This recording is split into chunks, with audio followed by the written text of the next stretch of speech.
Hello everyone, welcome back to my channel Neha Vyas official. तो आज मैं आपको बताने वाली हूँ कि कम बोलने की आदत से हमें चुप रहना चाहिए, हमें ज़्यादा नहीं बोलना चाहिए।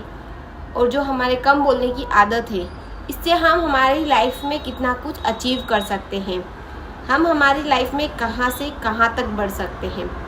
कुछ ऐसे पॉइंट्स हैं ना कि जो मैं आपके साथ आज डिस्कस करने वाली हूँ, जो सुनकर आपको भी ऐसा लगेगा, अगर आप में भी ऐसी कोई आदत होगी ना कि आप बहुत बोलते हो, आप बिना वजह किसी को सलाह देते हो, तो उससे क्या क्या इफेक्ट हो सकते हैं आपकी लाइफ में, तो आपको पता चल जाएगा। और उसकी वजह से आज से आप कम बोलना स्टार्ट कर दोगे। मैं आपको बताती हूँ फर्स्ट पॉइंट कि हमें कम क्यों बोलना चाहिए। सपोज कर लीजिए कि आज आप दुखी हो, ठीक है, आपको थोड़ी सी कोई तकलीफ है, परेशानी है किसी भी रीज़न से, तो आपने अपनी फ्रेंड से, ठीक है, आपने शेयर करना चाहा, तो आप उसको बता रहे हो कि मेरे साथ ऐसा ऐसा हुआ, लेकिन सामने वालों को कुछ ज़्यादा ही बोलने की आदत है, तो वो आपकी बात को आधी अधूरी सुनेगा एंड उसके बाद उस बात पर रिएक्ट करना शुरू करेगा, मीन्स कि आपको सलाह देना शुरू कर देगा, जिसकी वजह से आप जब दुखी हो तब आपने अपनी सारी बातें नहीं सुनाई और उसके बीच में ही टोक के वो बोल रहा है, तो आप उससे इरिटेट हो जाओगे। आपको और ज़्यादा ऐसा लगेगा कि आपने उसको क्यों बताया, आप और अंदर से उसको जो बताया ना, आप उसकी वजह से आप परेशान हो जाओगे। तो अब आप समझ गए होंगे कि कम हमें इसलिए बोलना चाहिए कि अगर कोई सामने वाला अपनी तकलीफ, अपनी परेशानी आपके साथ शेयर, तो अगर आप में कम बोलने की आदत है तो आप उसको अच्छे से सुनोगे, ठीक है। यही रीज़न है कि आपको कम बोलना चाहिए। आप उसको बेवजह बीच में उसको टोककर सलाह देना शुरू नहीं करोगे, आप उसकी बात को समझोगे पूरी, उसके बाद कुछ बोलना चाहोगे। तो यही होती है कि कम बोलने वाले की आदत, क्वालिटीज़ की ना, वो हर किसी के बीच में फटाफट से बोलने नहीं लग जाता है, उसके अंदर सुनने की पावर होती है, वो सुनता है फिर उसके बाद इससे क्या होता है ना कि कोई भी आपको अपनी बात सुना सकता है।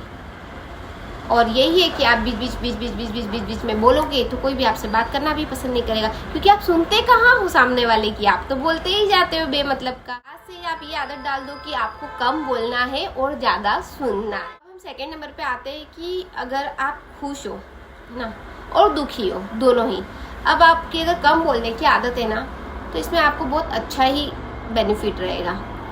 क्या रहेगा मैं आपको बताती हूँ। अगर आप बहुत ज़्यादा खुश हो तो खुशी में क्या होता है ना कि जब हमारी बहुत ज़्यादा बोलने की आदत होती है, तो तब हम क्या करते हैं, खुशी में हम बहुत सारे वादे ऐसे कर देते हैं कि जो हमें पता ही नहीं चलता है कि क्या आप वो पूरे कर पाओगे या नहीं कर पाओगे। तो अगर हमें कम बोलने की आदत होगी तो हम ज़्यादा बातें हम किसी से शेयर ही नहीं करेंगे कि आप खुश हो, तो ये ज़्यादा अच्छा है, क्योंकि हमने वादे तो ऐसे कर दिए खुशी में और वो हम पूरा नहीं कर पाए, जिसकी वजह से आप परेशान रहने लग जाओगे। तो इससे बेटर ये है कि आपको कम बोलने की आदत होनी चाहिए, जिसकी वजह से आप अपनी खुशी इस कदर जाहिर ना करो कि आपको पता ही ना हो कि आप क्या कर रहे हो। सेकेंड नंबर पे हम आते हैं कि ना, आप दुखी हो, हम दुखी होते हैं तब हमें पता नहीं होता है कि हम कब क्या, तो हमें पता नहीं होता है कि हम दुख में क्या किसी को बोल रहे हैं, तो उसके बाद में ना हमें वो पछतावा होता है। इससे बेटर ये है कि आप चुप रहो, मत बोलो किसी से भी कुछ, तो कोई गड़बड़ी नहीं होगी, ठीक है। इसलिए हमें कम बोलना चाहिए, ये होना चाहिए, हमें आदत डालनी चाहिए। आज से ही आदत डाल लो कि आपको कम बोलना है। अब हम थर्ड नंबर पे आते हैं कि जब हम गुस्से में होते ना, तब हम बहुत कुछ बोल देते हैं। तो आपके ये भी कम बोलने की अगर आदत होगी तो शायद आप गुस्से में अकेले में रहना पसंद करोगे, ना कि किसी को बोलने का।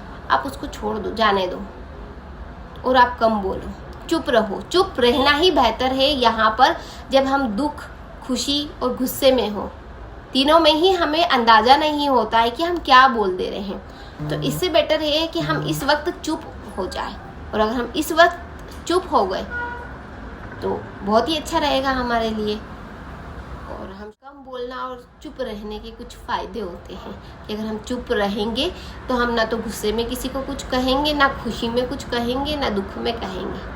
हम शांत रहेंगे, शांत दिमाग से सोचेंगे और शांत होकर फिर सब चीज़ों को सॉल्व करेंगे। अब हम थर्ड नंबर पे आते हैं कि हमें चुप रहना क्यों चाहिए, क्यों हमें कम बोलना चाहिए। तो थर्ड नंबर पे आप सपोज कर लीजिए कि आपके फ्रेंड से कोई गलती हो गई, ठीक है, अब वो आपसे माफ़ी मांगने के लिए तो आ गया। ये बहुत बड़ी बात होती है कि कोई अपनी गलती को एक्सेप्ट करके और आपसे माफ़ी मांग रहा है, ये बहुत बड़ी बात होती है।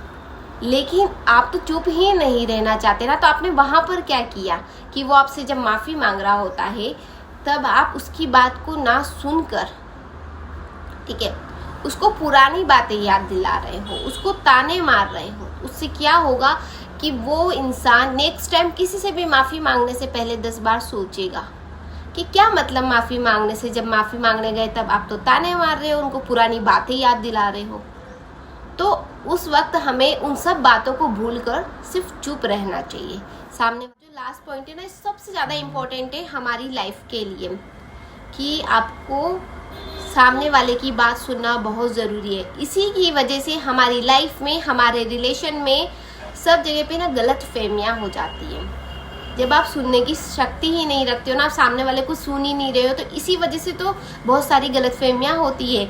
सपोज कर लीजिए कि आपका फ्रेंड है, जो भी है, कुछ भी गलती हो गई या फिर गलती नहीं भी हुई, तो आपको ऐसा लग रहा है कि उसने बहुत बड़ी गलती कर दी है, लेकिन वो क्यों, कैसे, कब हुआ, उसको एक्सप्लेन तो करने दीजिए। अगर वो एक्सप्लेन कर रहा है तो आप सुन ही दो, बार बार वो कोशिश कर रहा है कि आपको बताने की ये कैसे हुआ है, मैंने ऐसा नहीं किया है, लेकिन आप तो सुनना ही नहीं चाहते ना, क्योंकि आपको तो सुनने की आदत ही नहीं है, आपको सिर्फ बोलने की आदत है। तो अगर आपको सुनने की आदत नहीं है तो आप उसकी बात कैसे सुनोगे? तो आपकी जो मिसअंडरस्टैंडिंग हुई है, गलतफहमी हुई है, वो दूर कैसे होगी? सुनते ज़्यादा हो ना, समझते ज़्यादा हो किसी को, तो मतलब कि हर कोई इंसान आपसे बात करने में कतराएगा नहीं। वो जितना चाहे एक्सप्लेन करना चाहे, उतनी कैपेबिलिटी होनी चाहिए आप में कि आप उतना सुन सके। तो ये हमारी ना, मतलब ये गुड क्वालिटीज़ होती है, गुड क्वालिटी होती है कि ना हम सुन सकते हैं ज़्यादा से ज़्यादा, और ज़्यादा सुनने वाला। आई होप आपको वीडियो अच्छा लगा हो तो लाइक कमेंट शेयर जरूर करना। अब हम मिलते हैं नेक्स्ट व्लॉग में, तब तक के लिए बाय, टेक केयर।